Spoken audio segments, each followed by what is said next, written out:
Order, please. Before we begin the day routine, the subject for this evening's late debate was submitted by the honourable member for Clare. Be it resolved that the government has abandoned small business. Be debated this evening at 6 p.m. Begin the day routine presenting reading petitions.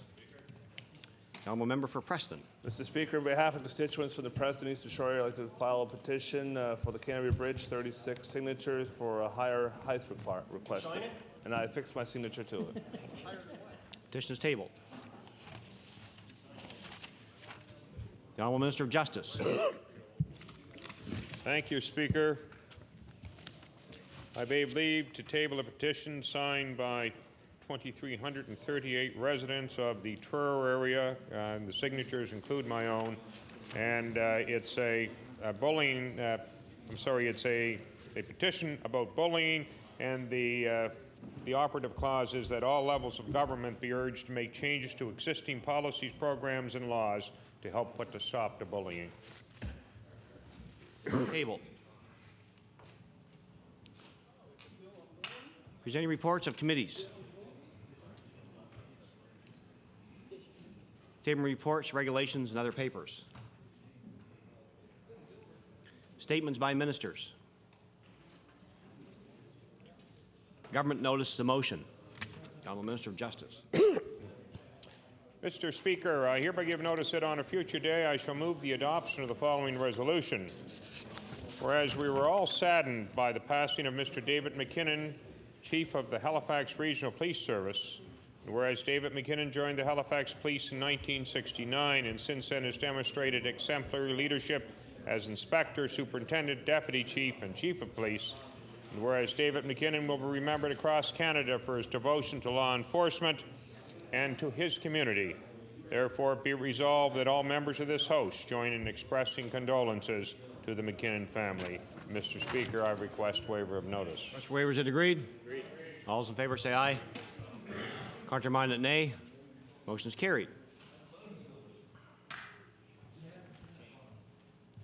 Introduction to bills.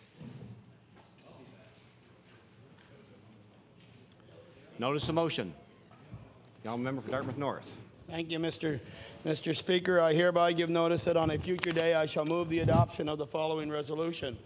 Whereas Nova Scotians continue to tell us that auto insurance rates are unfair, unaffordable, and government needs to act now to lower those rates. And whereas the Premier and the Minister of Environment and Labour, responsible for skyrocketing insurance rates, continue to tread water, but just barely, in this sea of discontent. And whereas the crux of what's wrong with the current and private auto insurance system is summed up in these words of a Dartmouth man, everyone wants a deal, but most would settle for a fair and equal treatment. Therefore, be it resolved that this government listen to Nova Scotians and bring in an auto insurance system that delivers the fairest coverage at the lowest rates. Mr. Speaker, and I request waiver and passage without debate. Question for waiver, here no. Notice is tabled. The honourable member for Cape Breton South. Mr. Speaker, I hereby give notice on a future day to move the adoption of the following resolution. Whereas the Minister for NSRL refuses to tell Nova Scotians the true nature behind the sale of the last remaining NSRL assets, whereas the Minister has not given Nova Scotians any concrete evidence that the $5.8 million was a fair price for these remaining assets, and whereas this is a clear indication that the bunker mentality has set in hard and fast across this province. Therefore, be it resolved, the Minister of Finance come clean and table all information surrounding the sale of the remaining NSRL assets so that Nova Scotians can see whether or not they really received a good deal. Notice tabled. The honourable member for Sackville-Beaverbank. Thank you, Mr. Speaker. I hereby give notice that on a future day I shall move the adoption of the following resolution. Whereas on May 10th, Alma Lucas, longtime resident of Lucasville, celebrated her 99th birthday, and whereas Alma was joined by family and friends wishing her well on this momentous occasion at her home in Lucasville, and whereas Alma's birthday celebration involved 5 generations of her family, therefore be it resolved this House congratulate Alma Lucas on the occasion of her 99th birthday and wish her many more happy, healthy years ahead. Mr. Speaker, I request waiver of notice and passage without debate. Question for waiver, is it agreed? All those in favour say aye. Contrary-minded, nay. Motion is carried. The honourable member for Halifax Needham. Thank you very much, Mr. Speaker. I hereby give notice that on a future day I shall move the adoption of the following resolution. Whereas this past weekend, the Halifax Regional Municipality suffered the loss of Police Chief David McKinnon after a long battle with cancer. And whereas Chief McKinnon's career spanned 34 years, the last 5 as Halifax Regional Municipalities Police Chief. And whereas Chief McKinnon's stellar career earned him the Police Exemplary Service Medal, the Queen's Jubilee, Golden Jubilee Medal, and the Officer of Order of Merit. Therefore, be it resolved that this House send its deepest condolences to the family, friends, and colleagues of HRM Police Chief David McKinnon, whose loss has been felt deeply by all HRM residents. And Mr. Speaker, I seek waiver and passage without debate. Request for waiver is agreed. All those in favour say aye. Contrary minded, nay. Motion is carried. The honourable member for Cape Breton South. Mr. Speaker, I hereby give notice on a future day I shall move the adoption of the following resolution. Whereas Ryan McLeod from Sherwood Park Education Centre and Sheldon McCormick from Whitney Pier Memorial claimed the team title in the junior high division at the National Debating Championships in Yorkton, Saskatchewan. Whereas the 2 young men teamed up to go 5-0 and knocked off 2 debaters from Ontario in the final Saturday night. And whereas McLeod and McCormick qualified for the Nationals by finishing in the top 6 individually at the provincials last month in Sydney. Therefore, be it resolved that all members of the House congratulate Ryan and Sheldon for winning the team title in the Junior High National Debating Championships. And I would ask for waiver, Mr. Speaker. Request for waiver is agreed. All those in favour say aye. Contrary minded, nay. Motion is carried. The honourable member for Chester St. Margaret's.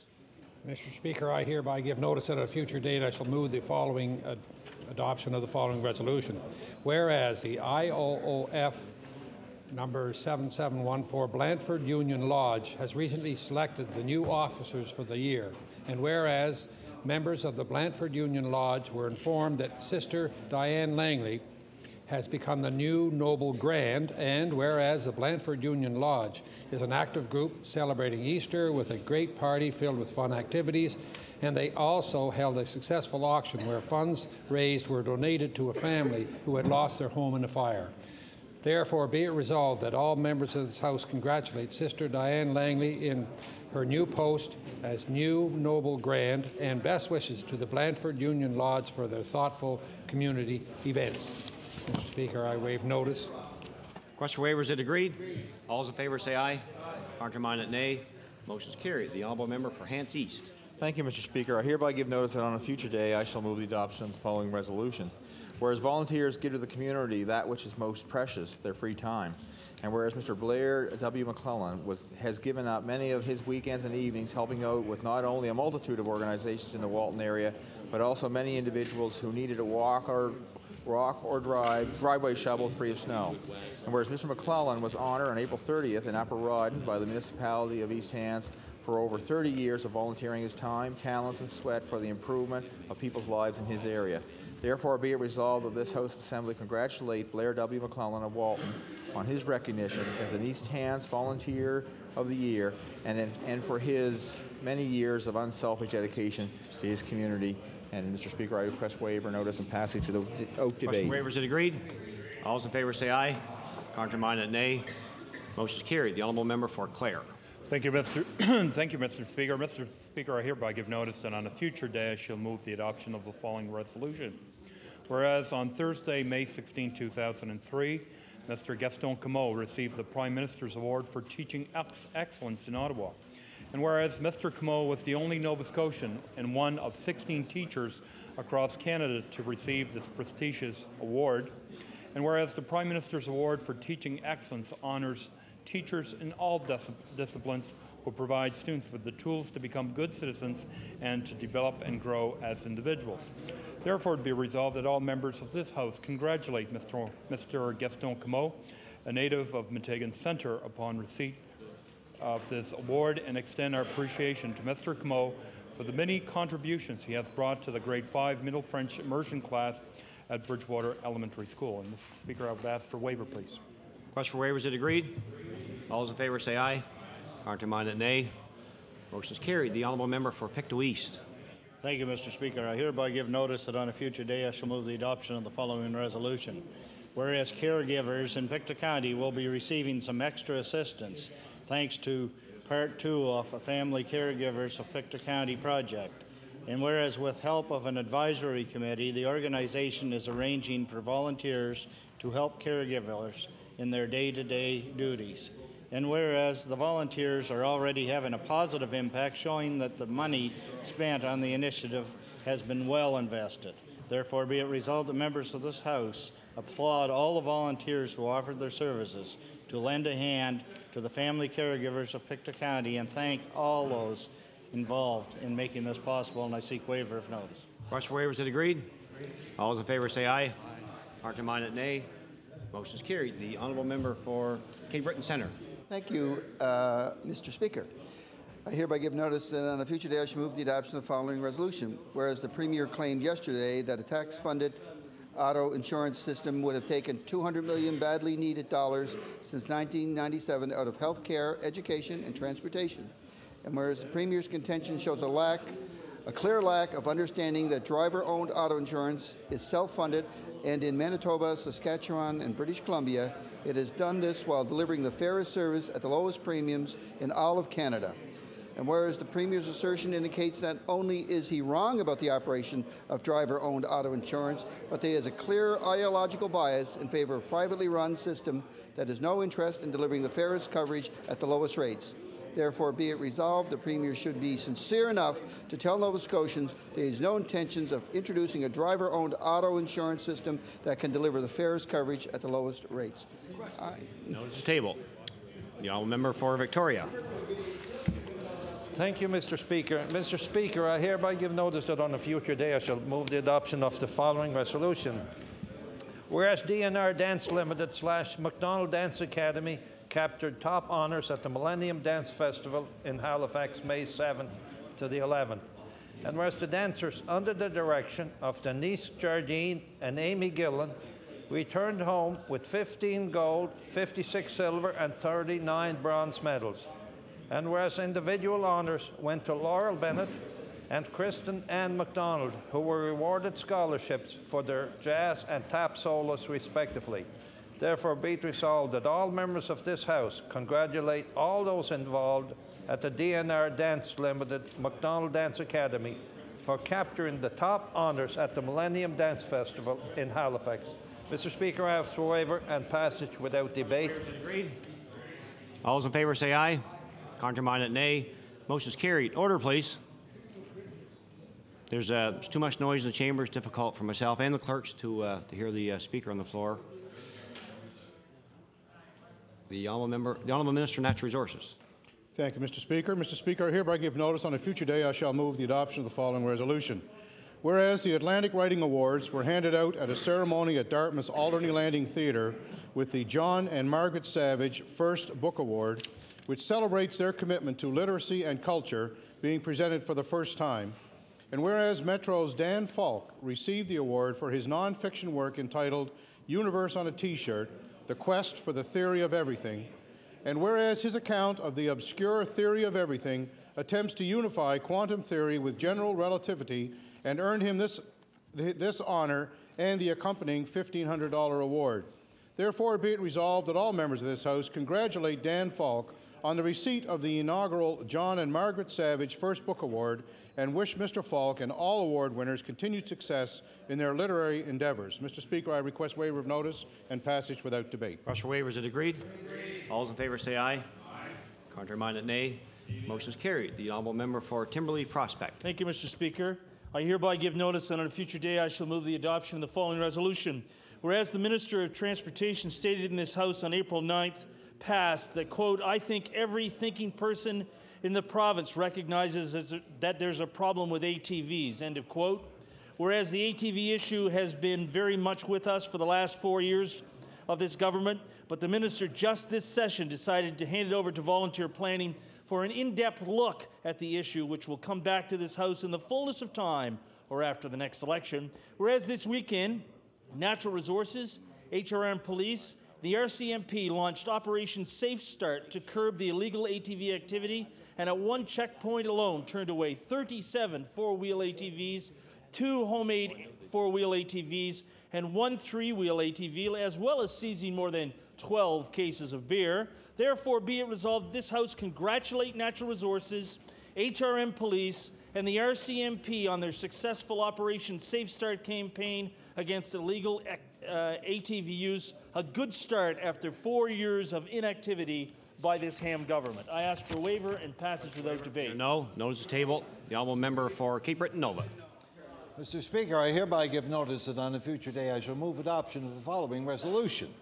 Whereas the Executive Director of the Nova Scotia Cosmetology Association, Kimberly Carter, has admonished the NDP by urgent letter dated May 15th, copy attached. And whereas the Executive Director identifies her concern as the actions of the NDP party in delaying every piece of legislation being introduced in the House, and whereas the Executive Director further states that as a consequence, encouragement is being given to the use of cosmetology sanitizers that cannot kill hepatitis, ringworm, scabies, or lice. Resolved that the Executive Director of the Cosmetology Association be commended for identifying the true nature of NDP tactics and for pointing out very clearly the ultimate results of such an approach. Notice is tabled. The Honourable Minister of Economic Development. Thank you, Mr. Speaker. I hereby give notice on a future day I shall move the adoption of the following resolution. Whereas the Cape Breton Literacy Network has been in operation since 1989, offering free community-based classes to people who have been out of school for at least 1 year and who want to increase their reading, writing, and math skills. And whereas in 2000 they began producing Our Side of the Mountain, a celebration of the Cape Breton Literacy Network students' writings. And whereas this year marks the 4th edition of the book and is a product of hard work from both students and staff who format and copy the book that goes to print. Therefore, be it resolved that all members of this House congratulate the Cape Breton Literacy Network on the release of their 4th edition of the Our Side of the Mountain book and wish them success in their future endeavors. And Mr. Speaker, I request waiver of notice and passage without debate. Question for waivers, is it agreed? All those in favour say aye. Counterminded, nay. Motion is carried. The honourable member for Cole Harbour, Eastern Passage. Thank you, Mr. Speaker. I hereby give notice that on a future day I shall move the adoption of the following resolution. Whereas over the Victoria Day long weekend, the community of Eastern Passage was threatened by a forest fire that required the evacuation of 240 homes in the community. Whereas the Halifax Regional Fire Service, the HMR Emergency Measures Organization, and the Department of Natural Resources did a fantastic job in containing the fire and keeping the displaced residents informed of the ongoing situation. Whereas the RCMP, the Department of Community Services, the Canadian Red Cross, and the Salvation Army provided excellent support and assistance for those evacuated from their homes. Therefore, be it resolved that this House recognize the efforts of the Department of Natural Resources, the Department of Community Services, the HRM EMO, the Halifax Regional Fire Service, the RCMP, the Canadian Red Cross, and the Salvation Army in providing assistance and support to the community of Eastern Passage during the Victoria Day long weekend forest fire. And I ask for waiver, Mr. Speaker. Question for waivers, is it agreed? All those in favour say aye. Counterminded, nay. Motion is carried. The honourable member for Richmond. Thank you. Mr. Speaker, I hereby give notice on a future day I shall move the adoption of the following resolution. Whereas a bunker mentality has set in across the ham government, whereas the order of the day across this government is to deny, obstruct, or refuse legitimate requests for information, whereas this is especially apparent in the Finance Department, where the Minister steadfastly refuses to reveal the true nature of pension losses, even though almost every other jurisdiction and business in Canada has revealed theirs.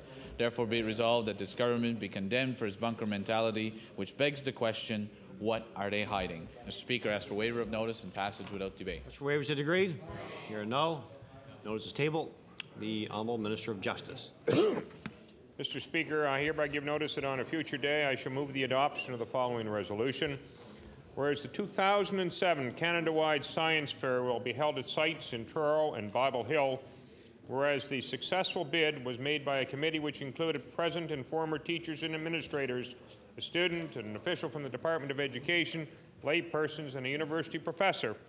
And whereas the successful proposal was a product of 1.5 years of hard work, and it was chosen over the bid from Waterloo, Ontario, therefore be it resolved that this House congratulate the committee consisting of Dave Cash and Chris Bolter, Michael Price, Steve Carroll, Tim McDonald, Allison McNeil, Karen McNeil, Muriel Palmer, Marilyn Webster, Jenna McNeil, Jeff Hoyle, John McNeil, Al Kelly, Andy Smith, Jerry Hale, Greg Nixon, Bob Purcell for submitting the winning bid for the 2007 Canada-wide Science Fair, and wish them every success as they continue their preparation for this prestigious event.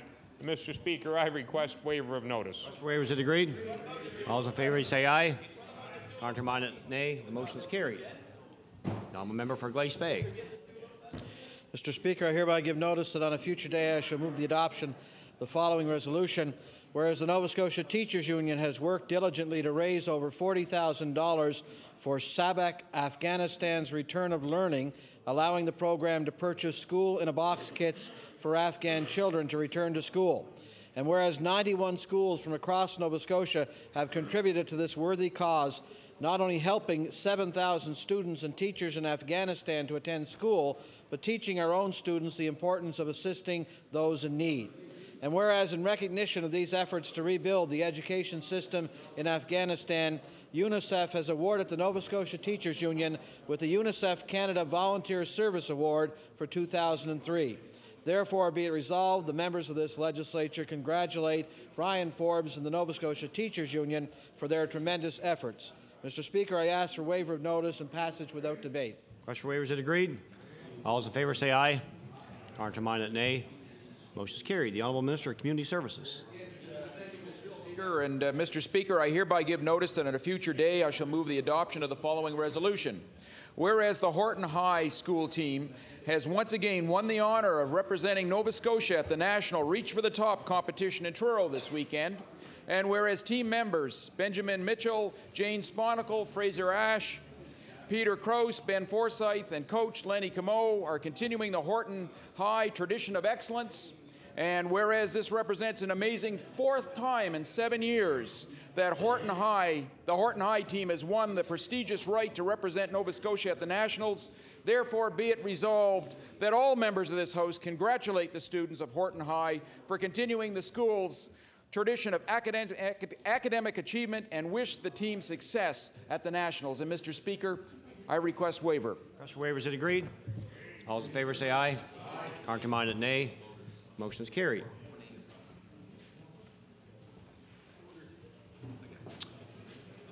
Orders of the day or questions put by members. Question period begin at 12:30 and at 1:30 the Honourable Leader of the Official Opposition. Thank you very much, Mr. Speaker. My question is to the Premier, who has now taken a responsibility for skyrocketing insurance rates. Yesterday, the Premier advised Nova Scotians that driver-owned non-profit insurance plans in Saskatchewan and Manitoba are, quote, taxpayer-funded, close quote. If the Premier is looking at this option as he claims, he will know that not 1 cent of taxpayer funding is going into any of the driver-owned auto insurance plans. So my question is this. Will the Premier tell Nova Scotians why, after 2 years of record-breaking hikes in auto insurance rates, he can't get his facts straight on such an important issue? The Honourable the Premier. Thank you very much, Mr. Speaker. And the member opposite would understand, because I think he's had an opportunity to look at what is a very vexing problem for Nova Scotians, that all provinces across the country are dealing with high insurance rates that are making it very, very problematic for low-income persons to run their vehicles. We are looking at all of the possible solutions. We have gone to the UARB and we have their result. We have put out a discussion paper. We have as well appointed an insurance advocate. And as that information comes in, we will be able to, by way of regulation, by way of the Insurance Act that is now before the House, able to transition into what will be a long-term solution for Nova Scotians. Hear, hear. The Honourable Leader of the Official Opposition on your first supplementary. Mr. Speaker, the question was about the Premier asserting things that are blatantly untrue. The Premier has nothing good to say about driver-owned plans, although they have the lowest and fairest rates in the country, yet he wants Nova Scotians to swallow the Tory claim that they are seriously studying all the options. Since the Premier did not list any benefits for a driver-owned plan when he spoke directly to Nova Scotians, will the Premier explain why you're considering the option? The Honourable the Premier. Thank you, Mr. Speaker. What the government has indicated, it is prepared to look at all options. The Honourable Leader of the Official Opposition on your final supplementary. Mr. Speaker, the Premier said yesterday that Nova Scotians should not endure insurance rate hikes on the basis of their age and that people with a clean driving record should not be hit with major increases. Well, Mr. Speaker, that was yesterday. Today, here we are back in the legislature where, of course, the government can act. So my question is this. Why has your government introduced legislation that does not give the government any power over discriminatory rates exactly like those that you yourself cited? The Honourable Premier. Thank you very much, Mr. Speaker. And it's somewhat surprising that the leader of the New Democratic Party, who has legal training, doesn't understand the bills before the House, which by regulation allows exactly what he's accusing us not to allow happen will happen. The Honourable Member for Richmond. Well, Mr. Speaker, another week, another flip-flop from this Premier and this government. Speaker, the Conservative government has been musing lately that a government-run insurance system may be the answer for fixing the high insurance rates in this province. But with the start of a new week, this government has once again changed their tune on what system they want for Nova Scotia, now citing the high cost of a public system. Mr. Speaker, Nova Scotians who were told that this government would provide strong leadership in a clear course are confused, given that one minute this government is for a government-run system, but the next the government says it is not feasible. So my question to the Premier is can the Premier tell Nova Scotians today just what type of insurance system he and his government want for Nova Scotians? The Honourable Premier. Thank you very much, Mr. Speaker. And that's a reasonable question. And we are going through an exercise and a plan that will allow us to come up with the very best plan that will work for Nova Scotians. The Honourable Member for Richmond on your first supplementary.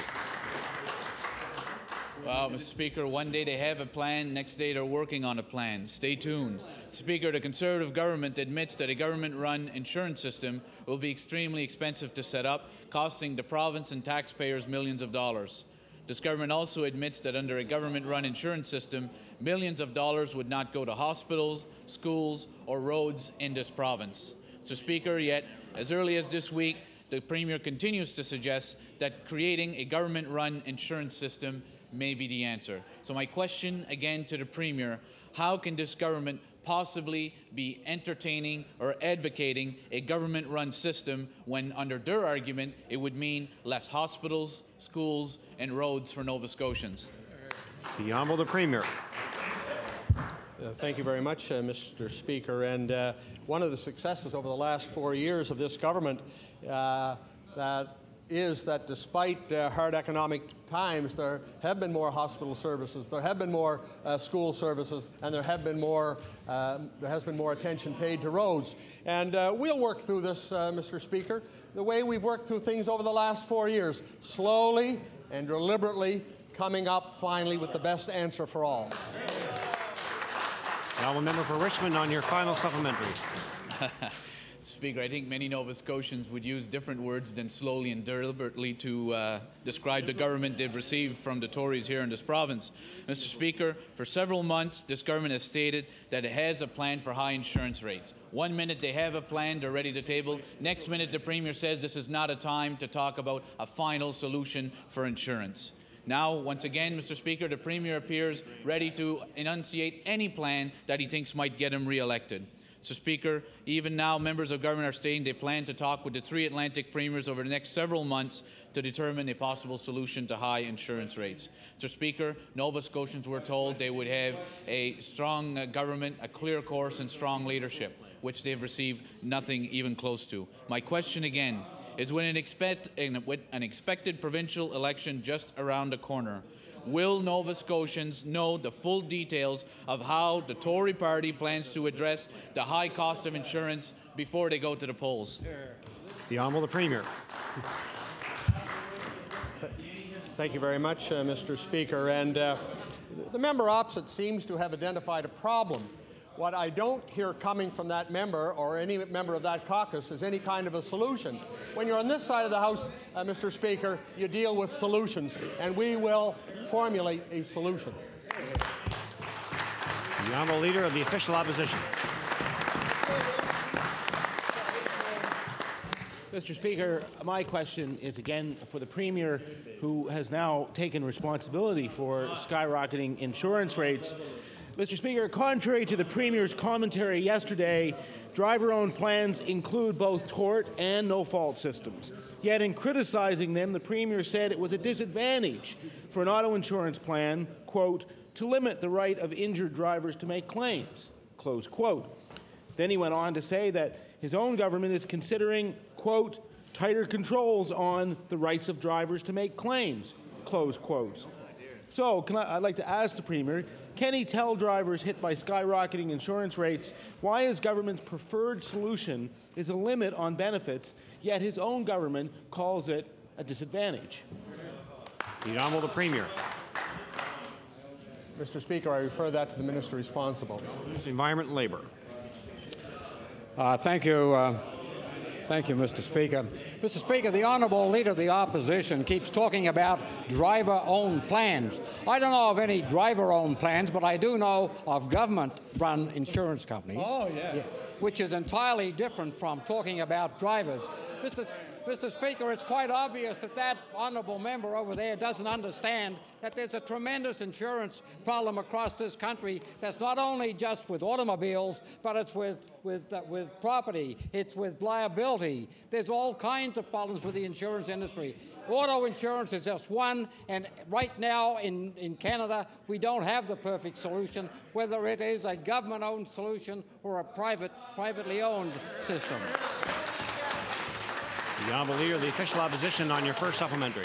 Well, Mr. Speaker, since the Minister responded, I'd like to ask the Minister this question. He issued a discussion paper that asked 9 questions about how to limit benefits and 0 questions about driver-owned non-profit insurance plans. He seemingly thinks they don't exist now, Mr. Speaker. Nearly 30% of all Canadian drivers are all already enjoying lower rates from driver-owned, non-profit plans, yet this government is spending all its time trying to move Nova Scotians away from the lowest and fairest auto insurance rates in the country, Mr. Speaker. So since the Minister of skyrocketing rates claims that he just needs the approval of his legislation to finally help people, why hasn't he already released his so-called rate control regulations? The Honourable Minister of the Environment and Labour. Mr. Speaker, to the Leader of the Opposition, the promoter of socialist enterprises, I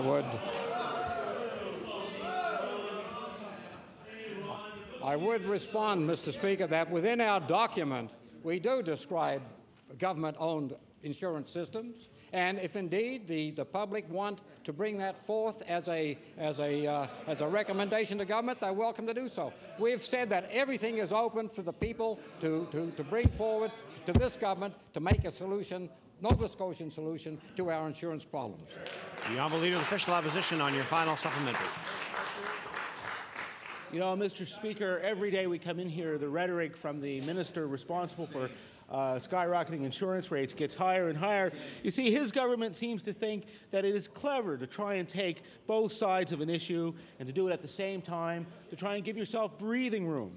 Nova Scotia drivers are getting hit by skyrocketing rate increases every day, increases that are not even touched by that minister's legislation, so-called freeze.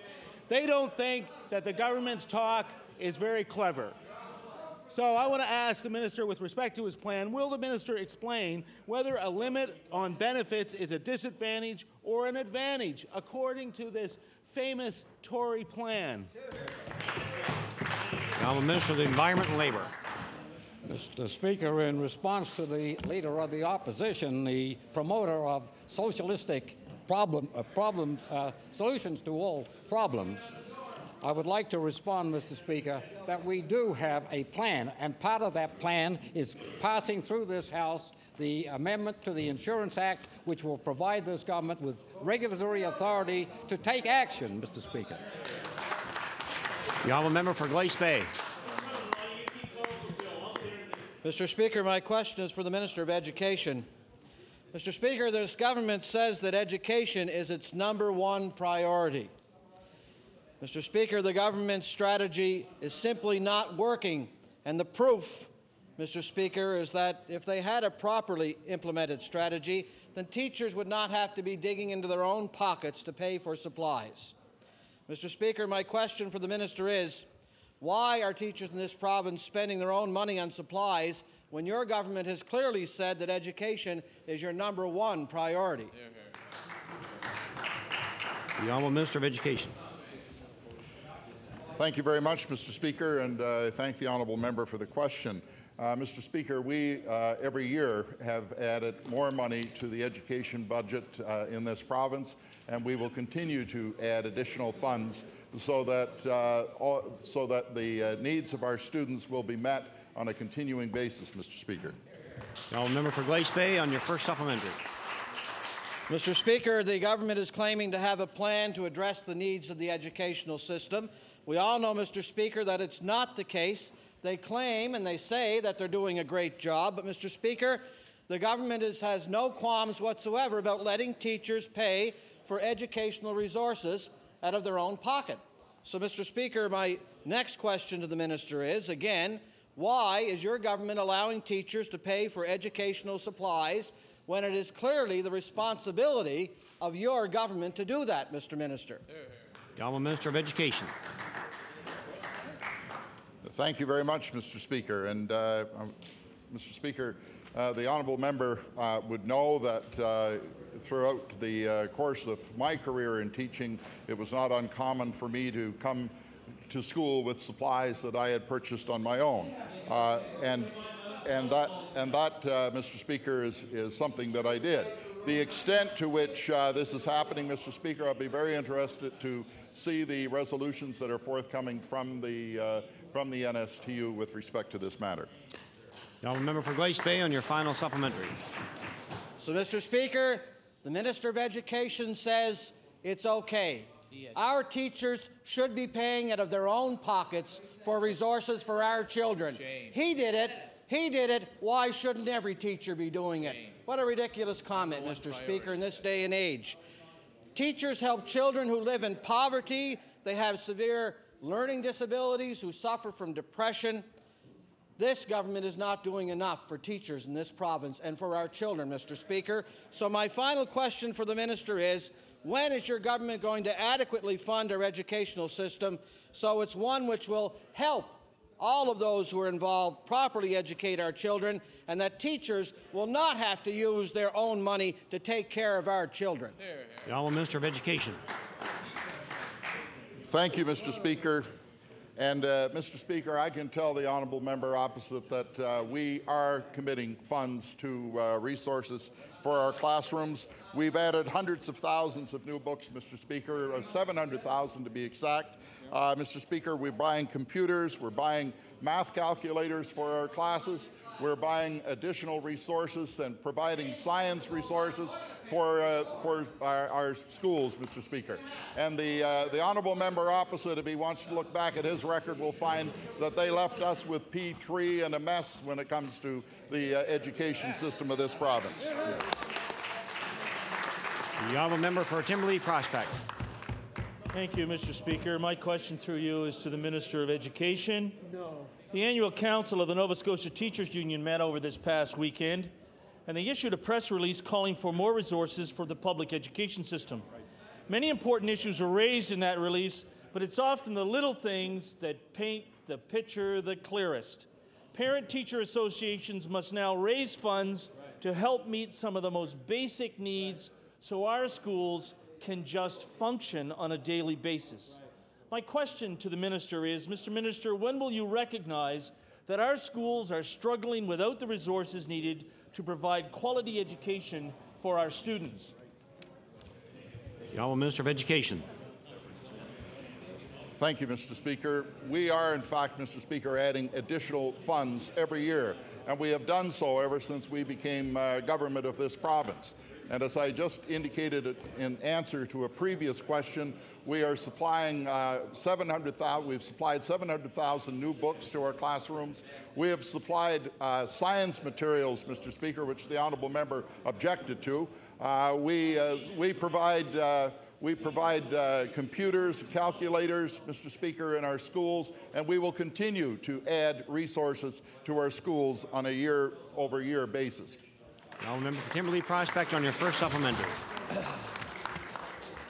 Mr. Speaker, we've all heard of the many situations where a lack of funding has forced parents to run bake sales and other fundraising initiatives. Even the most basic safety measures may not be funded now. One example I know of is an elementary school with its playground adjacent to a busy highway.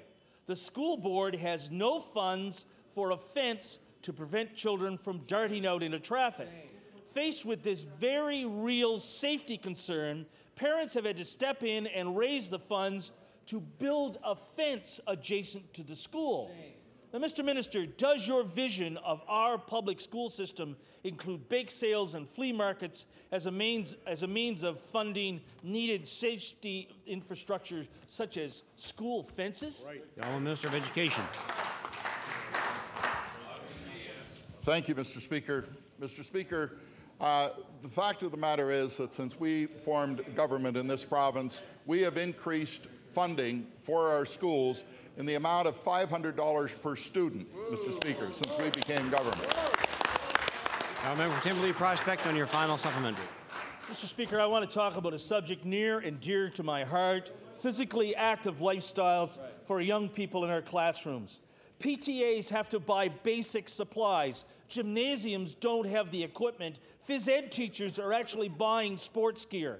Even basic office supplies, such as plain white paper, are being bought with PTA funds. Mr. Minister, what's your plan for eliminating the education resources deficit so teachers and students have their resources required to achieve their potential in each and every classroom, each and every day? The Honourable Minister of Education. Mr. Speaker, we will continue to commit additional funds to education a year-over-year basis, as we have in the past. And we will continue to make education a priority by adding additional dollars every year in every budget that we bring forward. Thank you, Mr. Speaker. The Honourable Member for Timberlea Prospect. Thank you, Mr. Speaker. My questions, again, are to the Minister of Education. Last week, the Chignecto Central Regional Board announced there will be 45 fewer teachers in their classrooms. High schools and smaller schools are going to be hit the hardest. Reserve funds saved the school board from making even more damaging cut, but reserves won't protect students from possible cuts this coming school year. The school board chair has said that until this government puts more money into education, we are headed in the wrong direction. Mr. Minister, why won't your government give our schools the funding they need? The Honourable Minister of Education. Well, Mr. Speaker, as I have previously indicated, we have increased funding to our schools in the amount of $500 per student since we formed government. Mr. Speaker, the Chignecto Central Board has received funding in the same manner that other boards have received it. And, Mr. Speaker, there are some fundamental issues that need to be addressed with respect to that board. We are continuing to add money to education and will do so in the future. Now, Member for Timberlea Prospect, on your first supplementary. Mr. Speaker, our schools are in trouble because of underfunding. Last week, the minister was given a failing grade for his handling of the Special Education Implementation Report. A failing grade given to that minister and this government by parents.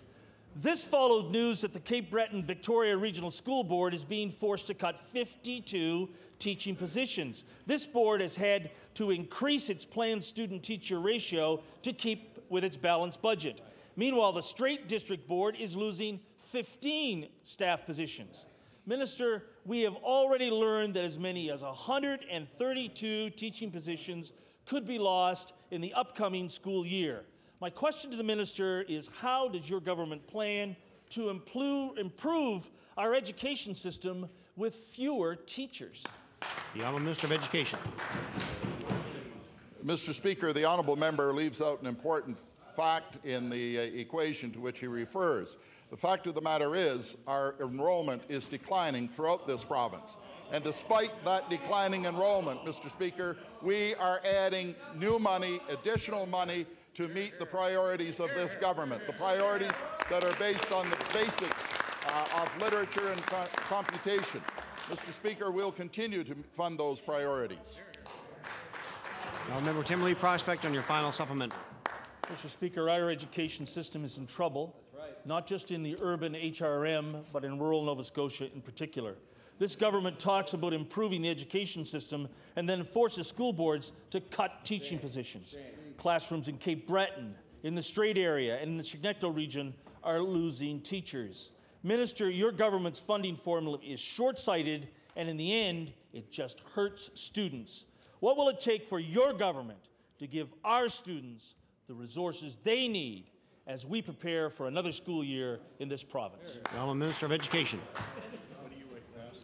Well, Mr. Speaker, when you increase funding by $500 per student, that is considerable amount of money, Mr. Speaker. And we have added additional funds to meet our priorities. Our priorities are literacy, reading, and the grammar, correct grammar, and, Mr. Speaker, computation with respect to the basics. We are funding those, Mr. Speaker, and we'll continue to fund them. Smaller classes, Mr. Speaker. That is the money that we're providing. And, Mr. Speaker, he references the number of teachers. Most of those are as a result of retirement. So, Mr. Speaker, we are meeting our commitments with respect to the students of this province. We have set standards, we know our direction, and we're moving in that direction, Mr. Speaker. The honourable member for Richmond. Thank you, Speaker. Speaker, when Nova Scotia Resource Limited was sold, it was booked as a one-time item, and it did not affect the deficit in the year that it was sold. Speaker, last year the government made $14 million from the one-time sale of scrap from Cisco, which ironically is about the same amount of money that the government claimed as a surplus for the last year. Speaker, this year the one-time sale of Cisco items will net the government just over $4 million. My question to the Minister of Finance is, could the Minister inform the House whether that $4 million from the sale of Cisco assets will be placed on the operating line, or will it go directly to the debt of the province? The Honourable Minister of Finance. Speaker, with regards to Cisco, I'm not aware that there are revenues booked in on our financial statements of $4 million. Member opposite has some information. I'll be more than willing to look at it, but my information is that there are no revenues in our statements this year which derive from Sydney Steel. The honourable member for Richmond on your first supplementary. Speaker, there begs the question of last year you had $14 million. You put it directly onto the budget, showed it as revenue, which at the end of the year, ironically, the $14 million was near the surplus. Yet this year you have revenue coming in, yet ironically it appears to be going directly onto the debt. So one year it goes onto revenue, next year it goes onto the debt of the province.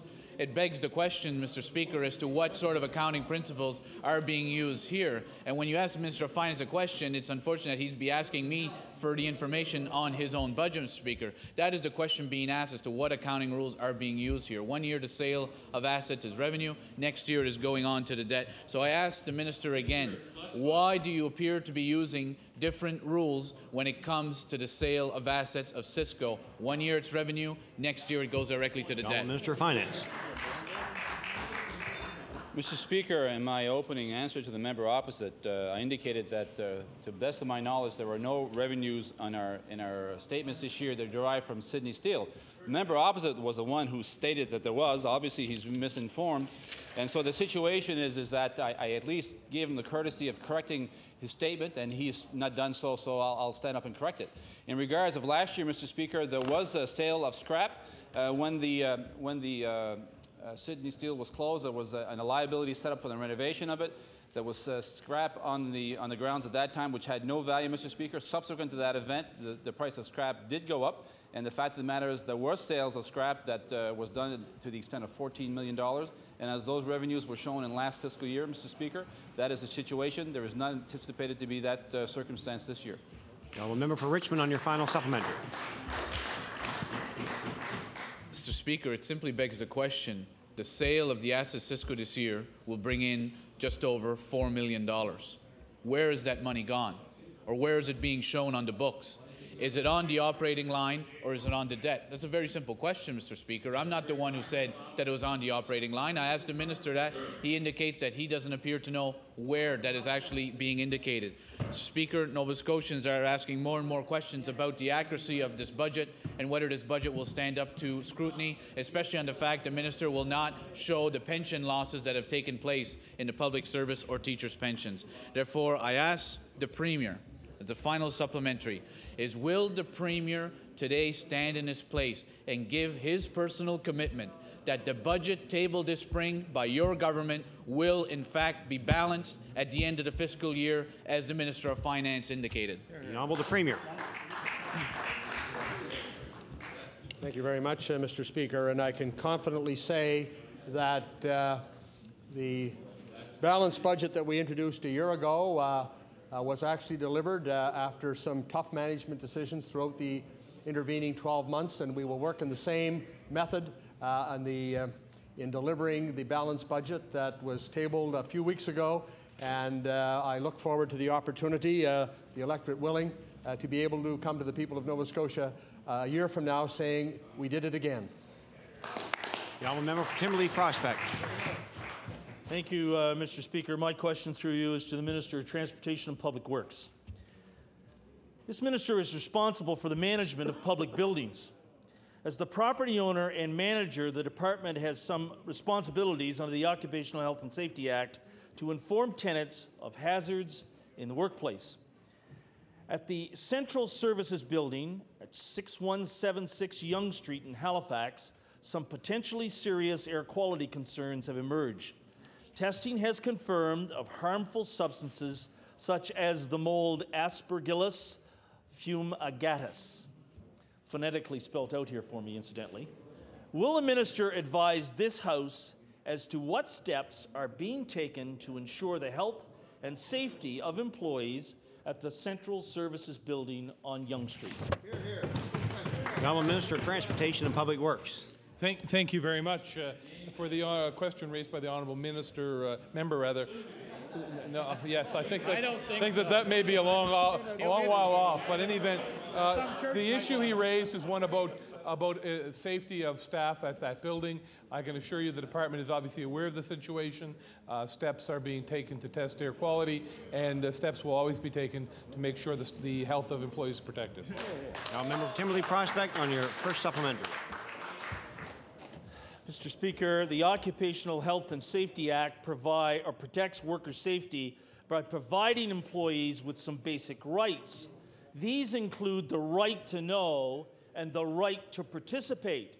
The minister's department is the property owner and manager, and yet it violated its statutory obligations by failing to inform either the employers or their employees that there were positive tests for harmful substances. You made it impossible for employees to exercise their right to participate in the process, Mr. Minister. My question for you is, through the Speaker, why did your department violate the rights of these workers? Now, Minister of Transportation and Public Works. Thank you very much, Mr. Speaker. Mr. Speaker, first of all, just for the set the record straight, is that my understanding is that with respect to that site, the department is purely a property owner with respect to that property, that those particular employees are employees of other departments. To my knowledge, Mr. Speaker, there has been no violation of anyone's rights, and there have been no violations of the Occupational Health and Safety Act. Now, member for Timberlea Prospect on your final supplementary. Thank you, Mr. Speaker. Mr. Minister, it took a complaint to the Department of Environment and Labour to get your department to fulfill its responsibilities, and now your department is facing a number of Occupational Health and Safety Division recommendations and orders which make it clear your department just plain dropped the ball on this important safety issue. Mr. Minister, why did your department not even involve its own in-house expert until very late in the process? And more importantly, how can we be assured, how can those workers be ensured that this failure will not be repeated? Honourable Minister of Transportation and Public Works. Yes, thank you very much for the honourable member's question. I can assure the honourable member that we take our responsibility at Public Works very seriously to ensure that we have the very safest buildings. And Mr. Speaker, frankly, Mr. Speaker, I think the honourable member is stretching things a bit. The honourable member for Halifax Needham. Thank you, Mr. Speaker. Mr. Speaker, my question through you is for the Minister of Health. Last week, the minister said she recognized that mental health services for children and youth is an area of great concern. Yet her government is continuing with its plan to leave children, especially those in rural Nova Scotia, without needed services. In a memo to Treasury and Policy Board more than a year ago, the former Minister of Health pointed out that waiting lists for children are often up to a year long. Now, this Minister of Health is telling us that half measures will have to do. I want to ask the Minister, what will it take for your government to give the children of this province the support they need? The Honourable Minister of Health. Thank you. Thank you very much, Mr. Speaker. And Mr. Speaker, the initiatives that we announced this year are going to go a long way towards helping children with mental health needs. And Mr. Speaker, the Health Department has been trying for a while to get this approved. We've got this money approved. It will indeed help, and it is going in the right direction, Mr. Speaker. Thank you very much. The honourable member for Halifax Needham on your first supplementary. Well, Mr. Speaker, the minister full knows that these measures go nowhere close to what's required. The program announced by the government is specifically a community program that only serves children in Cape Breton and HRM. Everyone in that government's cabinet has seen the memo submitted by the former Minister of Health, and they know that children and youth have had to be remanded to correctional facilities, held in police lockups, housed in hotels with security guards, or given over by their parents to the child welfare system because they could not get the mental health services that they required. So my question to the minister is, why won't your government do the right thing and provide Nova Scotian children with the mental health services they need? Now, the Minister of Health. And Mr. Speaker, the teams being set up in HRM and CBRM will be available to directly help 70% of the children needing those services in Nova Scotia.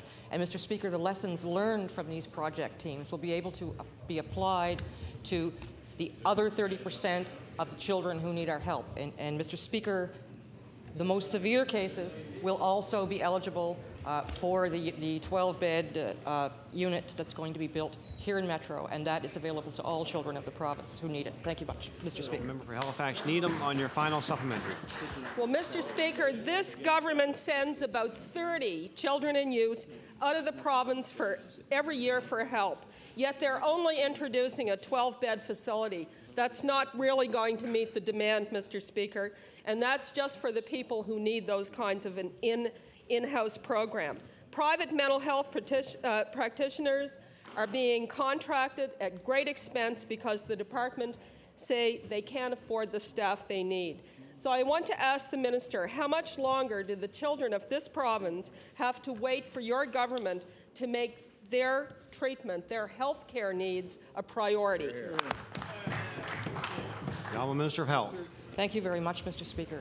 And there are a great many medical needs in Nova Scotia, as the member opposite knows. And even if we just stayed with the needs of children, Mr. Speaker, there are many, many areas where more money could be used. Mr. Speaker, the idea is not to achieve perfection tomorrow, Mr. Speaker. The idea is to move in the right direction and help more people and more children in a stepwise fashion year after year. Thank you, Mr. Speaker.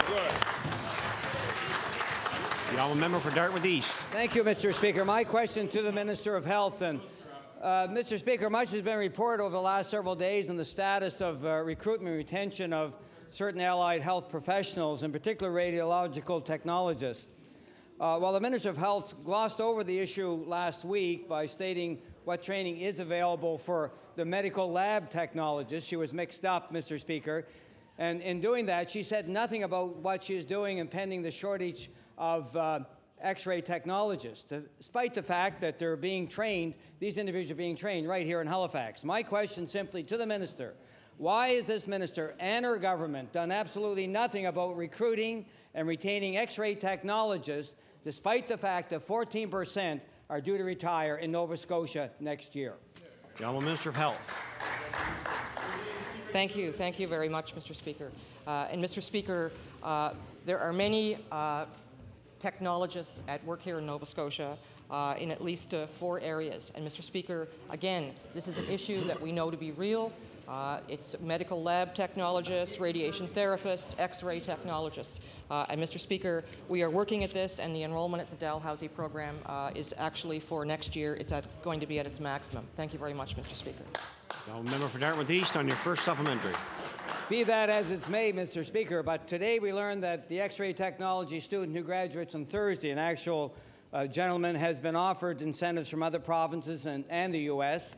And Nova Scotia, that person at least, is stating publicly that Nova Scotia offers nothing. And the same student will work 2 days a week in Bridgewater, the rest of the week in Halifax. Other jurisdictions, Mr. Speaker, offer stable, full-time employment. And Mr. Speaker, if we lose these graduates or fail to recruit new ones, then there will be a lack of service offered that our specialists require. In other words, you're wondering why we got increased wait times in this province. This is a prime example, Mr. Speaker. My question to the minister, why did the minister not acknowledge the critical issue of recruiting and retaining X-ray technologists in your Health Matters, that public relations document from Health, Your Health Matters? No, Minister of Health. Thank you. Thank you very much, Mr. Speaker. And Mr. Speaker, all the medical personnel in our system are needed here in Nova Scotia. We do our best, Mr. Speaker, to try to retain those we educate. We can't always do that. We are not rich as Ontario or BC, but the fact of the matter is, Mr. Speaker, this particular person will be staying in Nova Scotia, and I'm sure we are lucky to have him. And Mr. Speaker, there will be more being educated at that program in Dal, and hopefully most of them will stay as well. Thank you very much. Member for Dartmouth East on your final supplementary.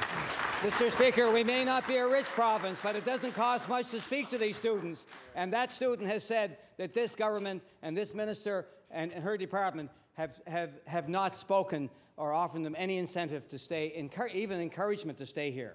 So, Mr. Speaker, today we hear that the student who has been getting job offers and other incentives to go to work in other provinces. However, he's indicated that he was never sought after by his own province, despite the fact that we have a severe shortage, and that's going to increase. The president of the Association of Medical Technologists admits that there is a difficulty in attracting technologists here. My question to the minister, why hasn't this minister made any attempt to contact graduates of X-ray technology, given the shortage we are experiencing and will increasingly experience in the short times ahead, Mr. Speaker? Why are the people graduating saying there's been no contact from this minister and her government? The Honourable Minister of Health. Thank you very much, Mr. Speaker. And Mr. Speaker, the government has produced a number of incentive packages for a number of medical personnel. And yes, perhaps, Mr. Speaker, we should take a closer look at this group. What the member opposite suggests is a good idea. But, Mr. Speaker, we have taken action in a number of other areas, including the lab technologists, including the radiation therapists, Mr. Speaker, and we are looking at our groups of health personnel one at a time to try to find ways to keep them here in Nova Scotia, even though we are not a rich province. Thank you very much, Mr. Speaker. The Honourable Member for Halifax Fairview. Thank you, Mr. Speaker. My question is for the Minister of Environment and Labour. 1 year ago this month, Darren McNamara was killed on a job site in Halifax. And recently I've been assisting his mother, Margaret, to find some answers about his death. Mrs. McNamara's story is told in today's Chronicle Herald. One of the things that amazed me is how little support there is for survivors of anyone killed in a workplace accident that is not covered by workers' compensation. For example, Mrs. McNamara has a large unpaid bill for Darren's funeral expenses, and she does not have the means to pay for it. So my question to the minister, my first question is very simple. Where does the minister suggest Mrs. McNamara can go to pay for her son's funeral? The Honourable Minister of the Environment and Labour. Mr. Speaker, I don't have the circumstances or the knowledge to provide an answer to that question, Mr. Speaker. If the honourable member will provide me details of what Canada pension entitlement he had, of what pension benefits he had, who his employer was, etc., Mr. Speaker, I'll be pleased to give him an answer. The honourable member for Halifax Fairview, and your first supplementary. Thank you, Mr. Speaker. You see, the problem in this case was that Darren McNamara ran his own roofing company, and as the self-employed owner of the business, he was not required to take out workers' compensation coverage, and so he didn't. The Workers' Compensation Board, which is the most obvious place to go in a workplace fatality, has rejected Mrs. McNamara's claim. The problem is that self-employed owners of small companies aren't required to take out coverage. They may, but they're not required to do so. The Dorsey report recommends a different model of coverage so that people like Darren McNamara would be covered. My question to the minister, does the government intend to amend the Workers' Compensation Act to provide for broader coverage along the lines recommended by the Dorsey report? The Honourable Minister of the Environment and Labour. Mr. Speaker, this is a very long bow that the honourable member from Fairview is casting. Workers who are self-employed are entitled, if they wish, to take out workers' compensation. Insofar as the Dorsey report, which is another tangent to the question, Mr. Speaker, we will be coming forward with recommendations and legislation in the fall of this year with regard to implementation of certain recommendations of the Dorsey report. The honourable member for Halifax Fairview, and your final supplementary. Thank you, Mr. Speaker. I'd like to invite the minister to come and sit with Mrs. McNamara and tell her that she's off on a tangent somewhere. Mr. Speaker, another possible way to avoid future sad cases like the McNamaras is to require general contractors to ensure subcontractors have WCB coverage before they work on the job site. This would avoid the current race to the bottom where 1- and 2-person companies advertise their lack of workers' compensation as a competitive advantage. So my question to the minister, does the government intend to amend the Workers' Compensation Act to require that subcontractors carry workers' compensation insurance? The Honourable Minister of the Environment and Labour. Mr. Speaker, the honourable member is a lawyer. He's an MLA in this House, and I would think that he was probably in a pretty good position to provide the same information as I can to the lady in question. And Mr. Speaker, my advice to him is that he will have to wait and see with regard to the Dorsey report, which is recommending that coverage be extended to all businesses in Nova Scotia, regardless of what type of business they're involved in. The honourable member for Clare. Thank you, Mr. Speaker. Mr. Speaker, my question is for the Minister of Community Services. Mr. Speaker, we are into day 40 of the RRSS strike, and still the minister refuses to acknowledge that he has a role to play. He has a role in ensuring that clients are reunited with the workers that they have grown to love, and he has a role to play as the sole funder of RRSS. For 40 days now, Mr. Speaker, this minister and this government has shown a complete and utter disrespect for RRSS workers and for their clients that they serve. And my first question to the Minister of Community Services, why has the minister continually shown such complete disregard to RRSS workers by failing to take any action to try and resolve the strike? The Honourable Minister of Community Services. Yes, thank you, Mr. Speaker. And Mr. Speaker, I appreciate the honourable member giving me the chance to point out that we are respecting the collective bargaining process. That in itself is a sign of respect to the parties that are involved in it. It is RRSS and the union that are at the table, and that as a government and as a department, we are doing all that we can to make sure that the care coordinators are in there, making sure that the residents get the appropriate care and stay in contact with the families. Thank you, Mr. Speaker. The honourable member for Clare, and your first supplementary. Thank you, Mr. Speaker. Mr. Speaker, this government and this minister believe they are being fair in what they are offering. They believe they are right and are willing to allow clients to be in the middle of this cruel game. My question to the minister, if this government believes they are so right in their position, why are they refusing to take the issue to binding arbitration? The Honourable Minister of Community Services. Thank you, Mr. Speaker. And Mr. Speaker, the member opposite must have anticipated my first response because, again, Mr. Speaker, we have been very diligent through the department with the care coordinators to do everything that possibly can to care for the residents and stay in contact with the families. We have put a substantial amount of money into funding this sector, Mr. Speaker, and we feel that that agreement that was reached several years ago and now implemented and financed by this government is reasonable for the care that is provided so well by the councillors, not only by RRS but in all 378 facilities. Thank you, Mr. Speaker. Now, member for Clare, and your final supplementary. Mr. Speaker, like so many other issues, this government has failed to show leadership on this strike. Despite the fact that they have had several options available, they have failed to act. And my final supplementary is to the Minister of Labour. Last week, the Minister of Labour was sent a request from the NSGU to appoint an Industrial Inquiry Commissioner to resolve, and I'll repeat for the Minister. Last week, the Minister of Labour was sent a request from the NSGU to appoint an Industrial Inquiry Commissioner to solve this dispute. And my question to the Minister is, will the Minister respond favorably to this request, or will the Minister ignore it, just like this government has ignored all of the other options available to them in order to resolve the RRSS strike? The Honourable Minister of the Environment and Labour. Mr. Speaker, I'm pleased that we have a conciliator on the task at the present time. He is probably the best conciliator that we have in the province, and I'm sure that he will work to bring both parties back to the table and resolve this through the normal negotiation process. Now, a member for Halifax, Needham. Thank you very much, Mr. Speaker. Mr. Speaker, my question through you is to the Minister of Community Services.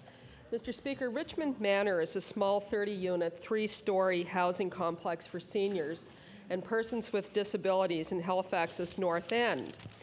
Many residents of Richmond Manor find it very difficult to climb multiple sets of stairs with groceries or to get to the laundry room or even to get to events in the common room. I want to ask the Minister, will you direct your staff to do an assessment of what it would cost to install a lift or an elevator at Richmond Manor? The Honourable Minister of Community Services. Yes, thank you, Mr. Speaker, and I appreciate the member opposite bringing forth the question.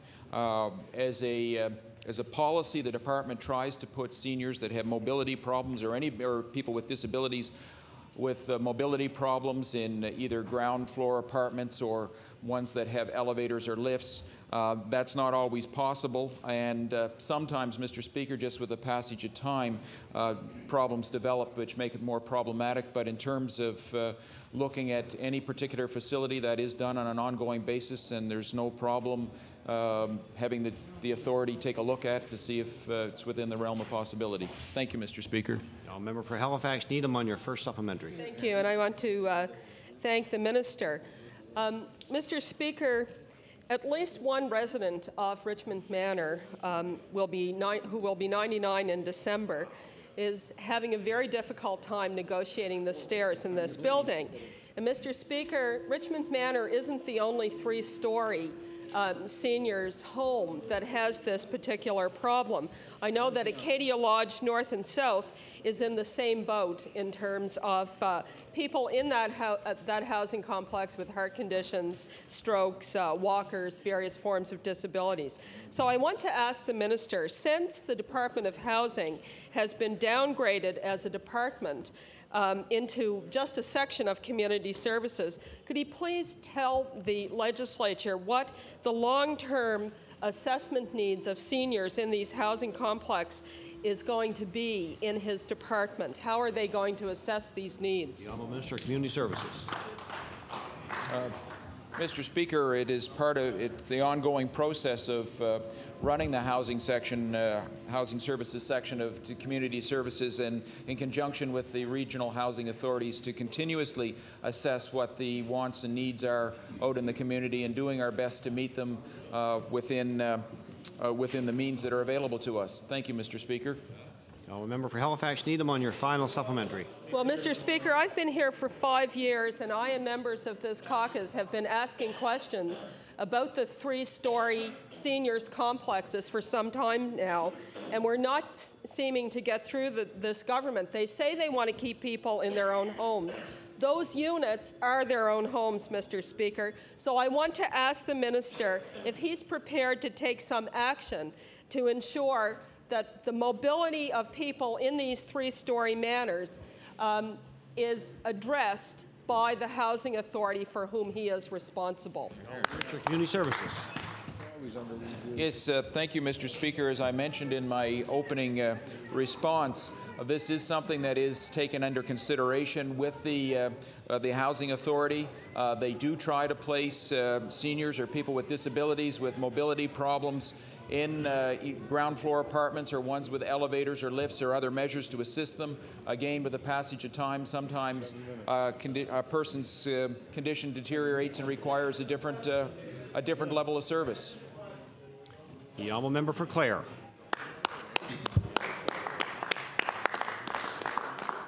Thank you, Mr. Speaker. Mr. Speaker, my question is for the Minister of Environment and Labour.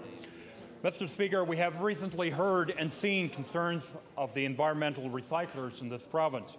Mr. Speaker, in April 2000, the Minister of Environment and Labour acknowledged that $500,000 was taken from the RRFB and put towards in its general budgetary numbers. As well, Mr. Speaker, in April 2002, the Minister of Environment and Labour said the government was expecting $1 million from the RRFB. My first question to the Minister is, since your government has assumed power, why have you seen it fit to remove funds from the RRFB when it was designed to be used to support recycling in this province? The Honourable Minister of Environment and Labour. Mr. Speaker, I believe that the recycling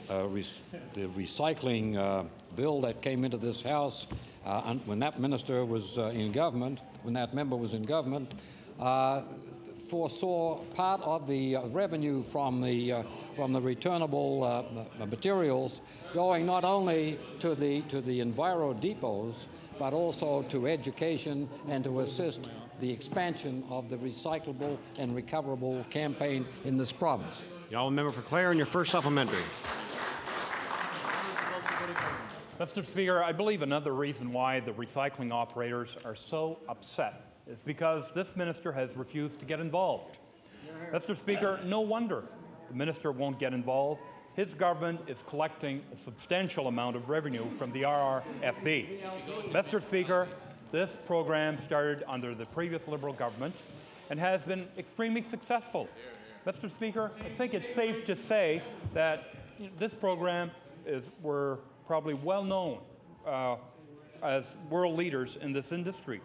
Mr. Speaker, my first supplementary to the minister is how long is the minister going to stay uninvolved before he realizes the severity of the issue at hand? The Honourable Minister of Environment and Labour. Well, Mr. Speaker, that was rather a convoluted question, but I presume the problem that he's talking about is to do with the enviro depots. And, Mr. Speaker, I'd remind the honourable member that it was his government that first established the rates for returns. And, Mr. Speaker, I could also advise the honourable member that on the 26th of this month, I believe it is, the enviro depot, the Resource Recovery Fund Board is meeting to examine the rates that are paid to enviro depots. Member for Clare, on your final supplementary. Mr. Speaker, the recycling operators receive the lowest handling fee in the country. Our recycling operators are frustrated with this government and with the minister's inaction. And my final question to the minister is, will this minister commit to this House and get involved to bring an end to this important issue before we lose our internationally recognized recycling industry? The Honourable Minister of the Environment and Labour. Mr. Speaker, when a government establishes a function of government at arm's length, Mr. Speaker, I presume they do it for a good reason. In fact, I should ask the honourable member why he did that. But however, they established the system, Mr. Speaker. I am abiding by the system that was set up. Now, member for Halifax, Shabukto. Thank you very much, Mr. Speaker. This question also goes to the Minister of Environment and Labour. Mr. Speaker, it's no secret that water, clean drinking water, will only increase in value as populations grow and water shortages throughout the world continue.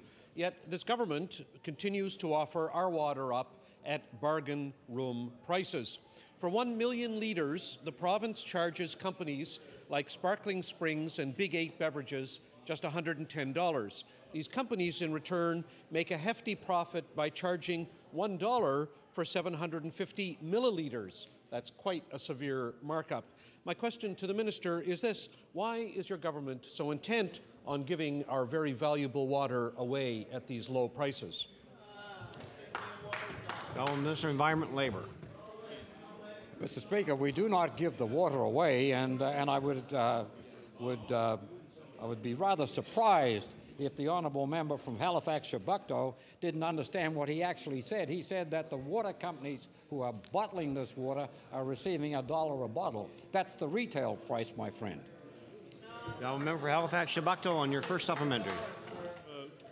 Mr. Speaker, last year Sparkling Springs withdrew 27 million litres. They've been withdrawing water since 1998. 2001, Big 8 Beverages withdrew 14 million litres. Do the arithmetic: 41 million litres of Nova Scotia's best drinking water. It's a steal at any price. The issue is how much revenue does the province of Nova Scotia get for it? Minister, how long is it going to take for your government to realize that our water is one of the most valuable resources we have? The Honourable Minister of the Environment and Labour. Mr. Speaker, I believe that when the honourable member or his staff contacted my department to get the information that he is giving to the House today, that he was told at that time that the matter of the water rates are under review. Now, member for Halifax, Shabukto, on your final supplementary. Thank you, Mr. Speaker. This issue has apparently been under review for a couple of years because we've been asking these questions for a couple of years. Clean drinking water is only going to increase in value as the years progress. I want the Minister to understand that and to take action. Water shortage has been identified as an issue that threatens the global community. So I'd like to know, Minister, just how much longer are you going to continue to allow our water resources to be exploited this way and not give Nova Scotians the return that we deserve for that water? The Honourable Minister of the Environment and Labour. Mr. Speaker, I presume that the pat answer from the New Democratic Party is that we should establish a government water system, or just as they would probably want us to get back into the steel business, they'd probably want us to get back into Nova Scotia Resources Limited. They'd probably want us to take over Emera, the former Nova Scotia Power, and they'd probably want us to take over Maritime Teletel. Order, please. Order, please.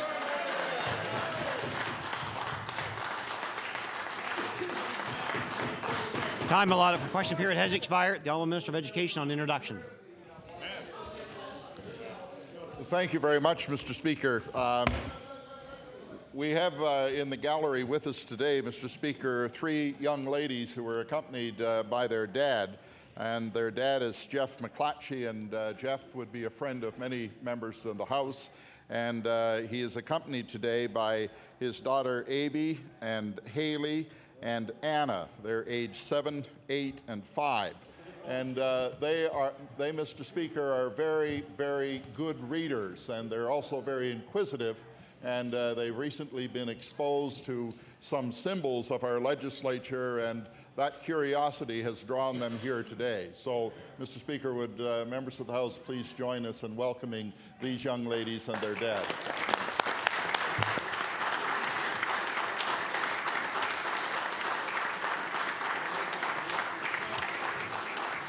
We certainly welcome our very special young guest to the gallery today, the Honourable Member for Clare, on introduction. Thank you, Mr. Speaker. Mr. Speaker, through you and to all members of the House, I would like to introduce some special guests seating in the West Gallery. Our newly nominated Liberal candidate for Digby Annapolis, Mr. Junior Theriault, accompanied with his wife, by his wife, Mrs. Diane Theriault. I would ask them to rise and receive the warm welcome of the House.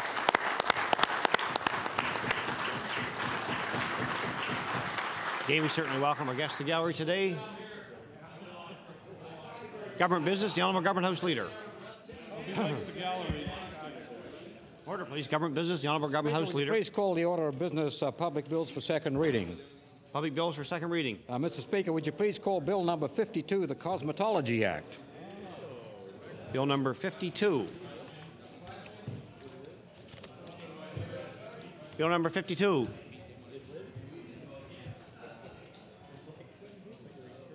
If I recognize the Minister of Education has closed debate on Bill number 52. Oh, are you speaking on this? Order, please. The Minister of Education on Bill 52 to close debate. Mr. Speaker, first of all, I want to thank honourable members for their comments and for the apparent support to move this bill forward to law amendments. I know that a number of questions have been raised, and when the bill is addressed at law amendments, there will be an opportunity, of course, for those questions to be addressed. So, Mr. Speaker, I want to thank members of the House for their consideration of this piece of legislation at second reading. Thank you. The question is for second reading Bill number 52. Is the House ready for the question? All those in favour say aye. Contrary-minded, nay. Motion is carried. Entitled an Act to amend Chapter 5 of the Acts of 1995-96, the Cosmetology Act. Order this bill be referred to the Committee on Law Amendments. The Honourable Government House Leader. Mr. Speaker, would you please call Bill number 17, the Justice Administration Amendment 2003 Act? Bill number 17. For second reading of Bill number 17 on behalf of the Minister of Justice.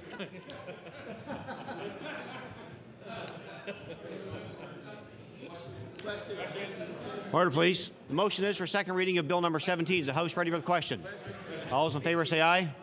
Contrary-minded, nay. The motion is carried. Bill 17, title an act respecting the administration of justice. Order this bill be referred to the Committee on Law Amendments. The Honourable Government House Leader. Mr. Speaker, would you please call Bill number 9, the Municipal Law Amendments 2003 Act? During debate. Bill number 9, the Honourable Member for Dartmouth North. Thank you, Mr. Speaker. And I do know that my colleague, the critic for Municipal Service Nova Scotia Municipal Relations, has spoken to the Minister and spoken to this House with respect to some concerns around the Municipal Bill number 9. There are a number of amendments to the bill, Mr. Speaker, that express some concern, and I won't go into a long debate about them because it will go on to law amendments, and we'll have an opportunity to speak about them when we come back. But just some salient points, Mr. Speaker, is the unsightly premises with respect to the 30-day legislation that has been requested by the municipalities.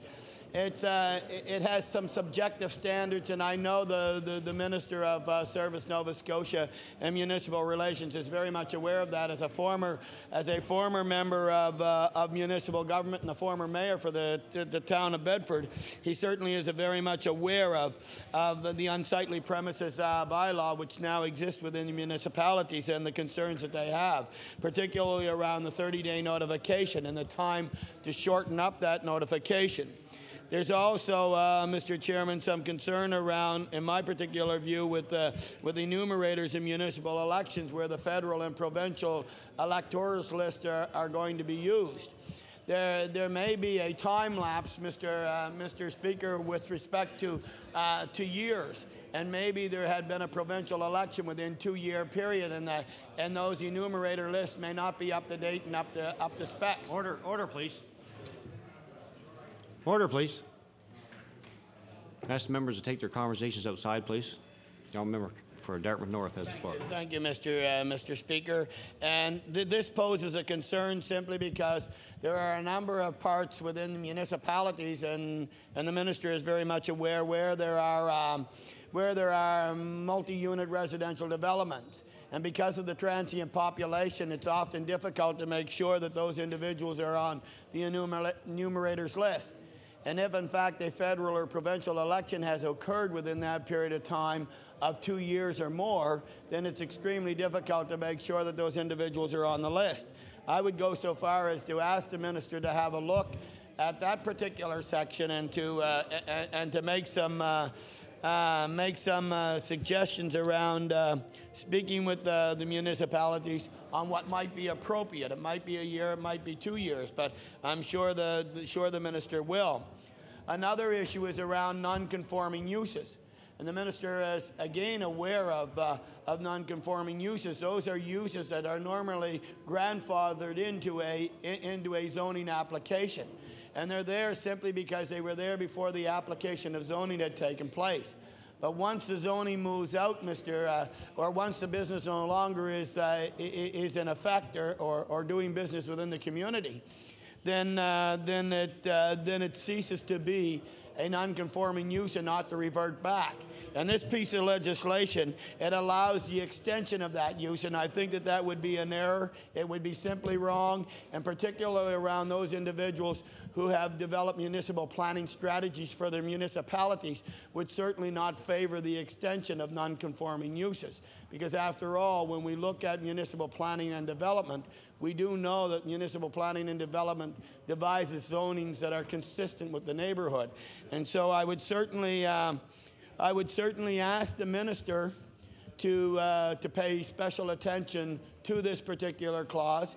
It's a very important clause, and any clause that allows the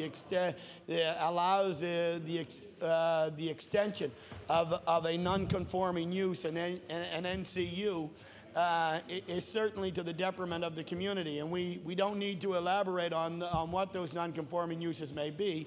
We can say that it may be a business, a corner grocery store, it may be an institution, it may be a church, it may be a hospital, it may be a number of different entities that come into those NCUs.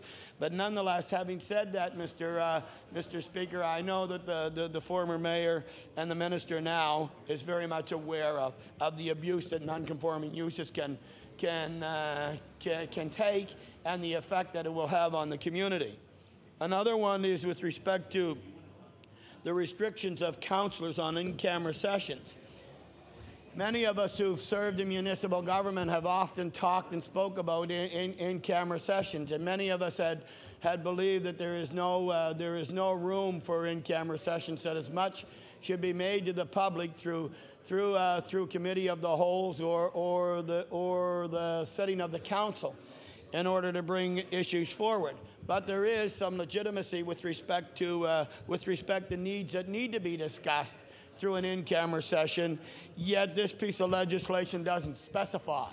And I would hope that this piece of legislation, Mr. Speaker, would specify and that the minister takes into consideration that the only things that I believe, and I believe my party believes, and many Nova Scotians believe, should be discussed with in-camera session, should be, in fact, staffing, property, and legal matters. Those are the three areas, and often the minister himself knows full well that often when you get into an in-camera discussion, many other things take place, and many other things are added to the agenda of an in-camera discussion, which really doesn't have any bearing or meaning to be there and shouldn't actually be discussed, but ends up. With respect to restricting the members of council, I don't believe it's the right of government or the legislation to restrict an elected body. If in fact the public aren't satisfied or concerned about the in-camera information being leaked out, that will happen through an election process. And individuals will, in fact, if they're not pleased with the information that's being leaked out through an in-camera session, will have the right to vote those politicians that they believe, particularly municipal politicians, have the right to vote them out of office. So, Mr. Speaker, what I want to put forward here is some of the concerns that I know that our critic for Halifax-Chebucto, the critic for municipal relations and service Nova Scotia, has already expressed some concern to the minister. And I do know that this is going to move on forward to law amendments, and I do know that there will be some discussion around these particular items within the Act, or the amendments within the Act. And so I do know that the minister will be paying special attention, because each one of these sections of that Act have a significant impact on how municipal government is going to function, particularly around enumerators, once again, non-conforming uses, and in-camera sessions. The unsightly premises issue, again, Mr. Speaker, is one that, in fact, I know that he has received correspondence from his worship Mayor Peter Kelly on this issue, and I have received correspondence with respect to that issue from the councillor of District 9, Councillor Jim Smith, and the former councillor Clint Schofield as well, because this unsightly premises piece of amendment has actually been requested over a year ago, and the former Minister of Service Nova Scotia Municipal Relations is very much aware. Dangerous and unsightly conditions are ones that are extremely difficult to set standards for because it's subjective.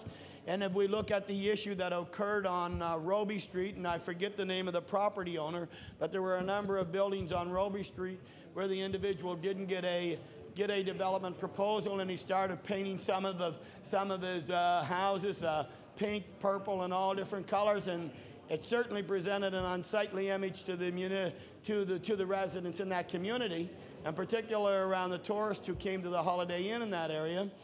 But nonetheless, the courts determined that, it was not necessarily considered, as a matter of fact, said that it was not considered to be an unsightly premise. So I believe that, rather this is in the legislation, or rather it's set into the regulations. Something needs to be looked at with respect to standards that are set out that won't be subjective, that can be effective, and that in fact can be used when you take individuals to court.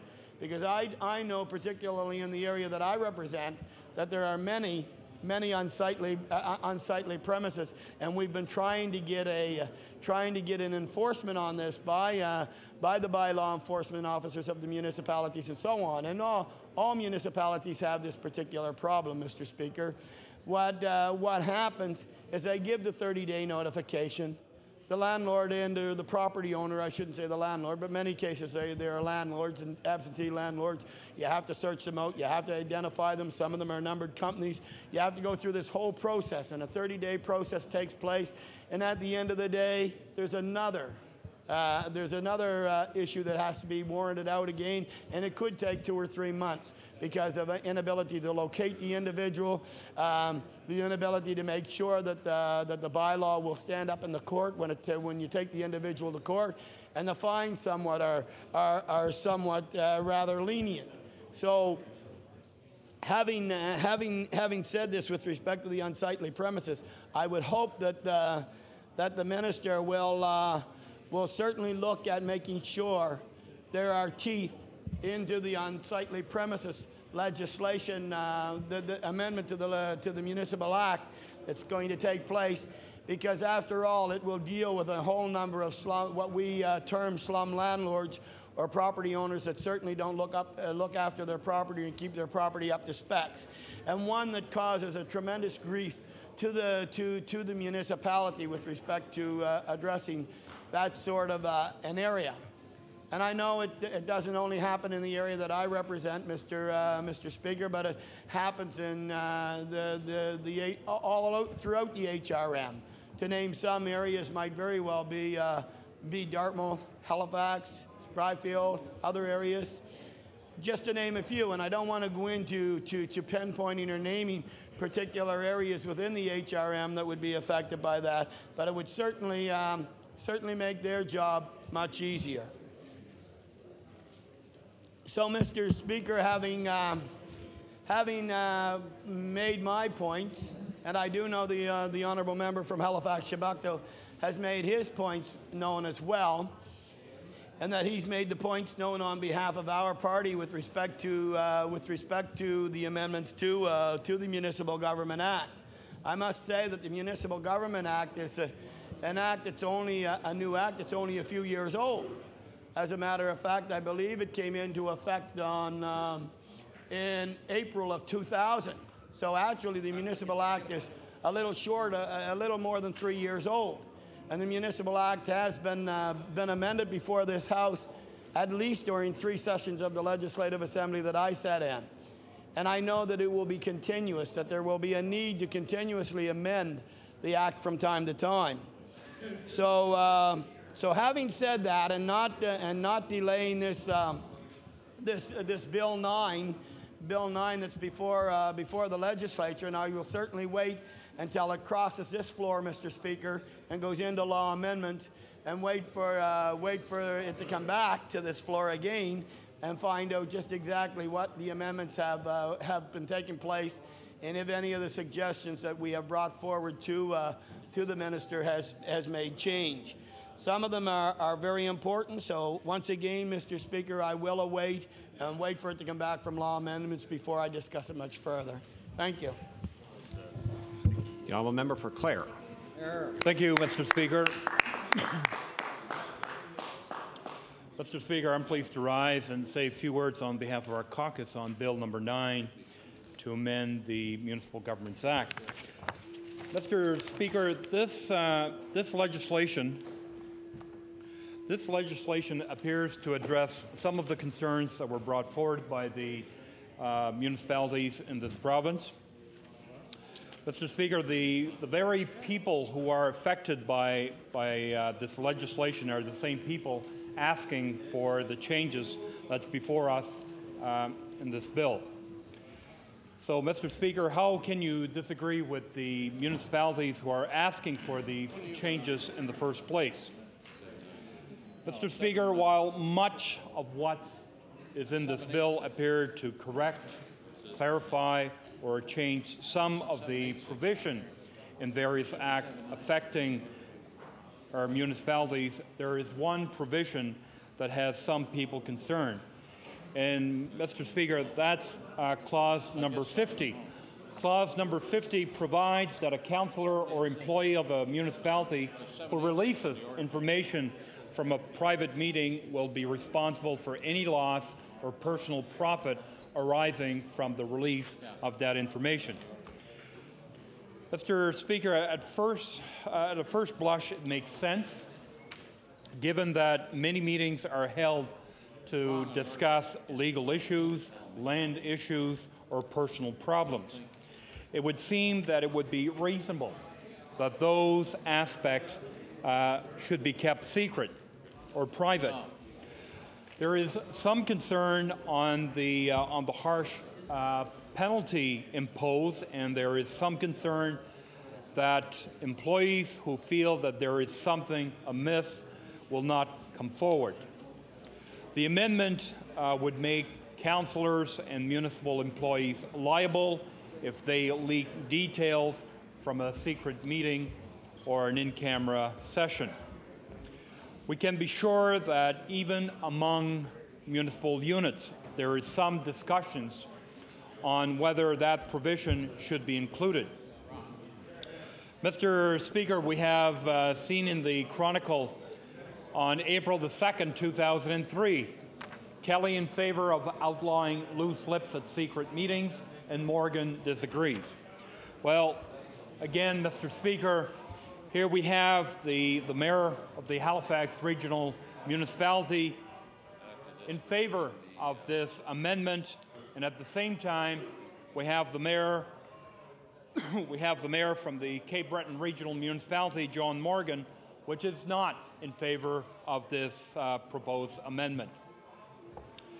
Mr. Speaker, I'm sure that during the law amendment process, we'll be hearing some very interesting discussion on this very same provision that's before the House. Mr. Speaker, beyond that immediate concern, the bill does represent the recommendations of the Union of Nova Scotia Municipalities.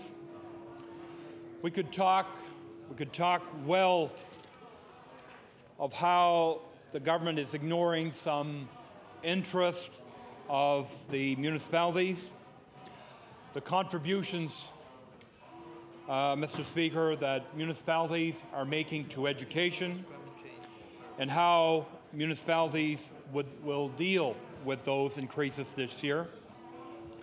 Two other issues, of course, includes the property tax issue for Nova Scotia Power property and infrastructure funding. You know, Mr. Speaker, those are three very critical issues that are facing 55 municipal units in this province. Again, there's nothing said on those three issues in this bill. So again, Mr. Speaker, while these are all interesting issues and could well lead to debate for days in this chamber without resolution, they are not being addressed in this bill. But Mr. Speaker, we'll take, these few things that are being addressed that are before us, Mr. Speaker. We should be aware, Mr. Speaker, that while the UNSM has many more issues, those probably will eventually be brought up at future meetings with provincial and federal leaders or in future sittings of this House. And I expect, Mr. Speaker, these issues will certainly generate some future debates, both inside and outside of this House. Mr. Speaker, we should also be aware as well, as I have stated earlier, that this is the UNSM that has brought these changes that are currently before us today, Mr. Speaker. We have asked for their input, and through recommendations, they have provided us with their recommended changes. So as we move this bill forward, I look forward, Mr. Speaker, seeing representatives from the various municipal units from across this province appearing at law amendments, and I'm looking forward as well in hearing what they will have to say, especially with regards to clause number 50. Mr. Speaker, I would be remiss if I didn't point out some of the other interesting aspects to this bill.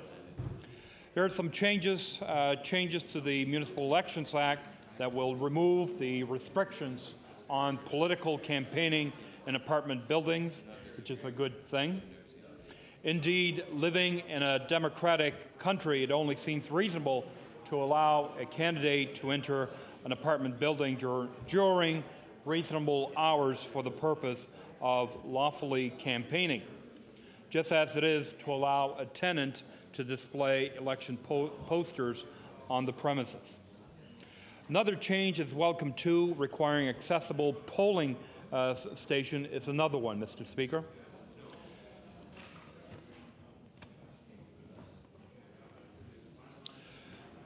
Mr. Speaker, just as giving municipalities the authority to adopt new voting technology, as we move forward, voting will take on different forms. So it's good to see that the municipalities are addressing this issue.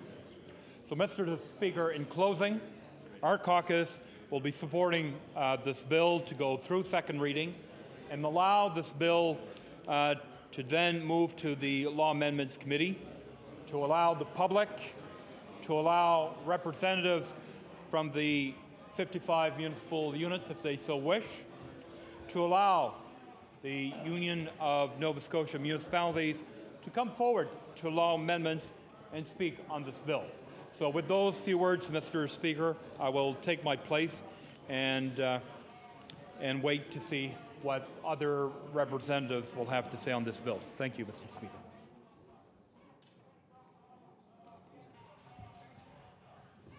Member for Halifax Fairview. Thank you, Mr. Speaker. Very briefly, Mr. Speaker, I'd like to rise to make just one comment on the bill. Of course, it's always difficult with an omnibus bill like this to pick out the principle of the bill, but like the previous speaker, I did want to focus in particular on Section 50.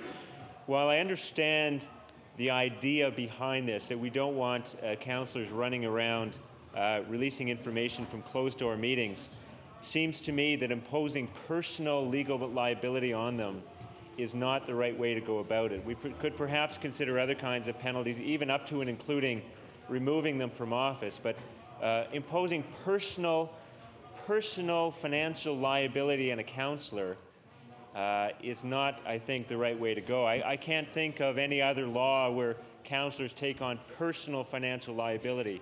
I can't think of any law where we as members of this House take on personal financial liability.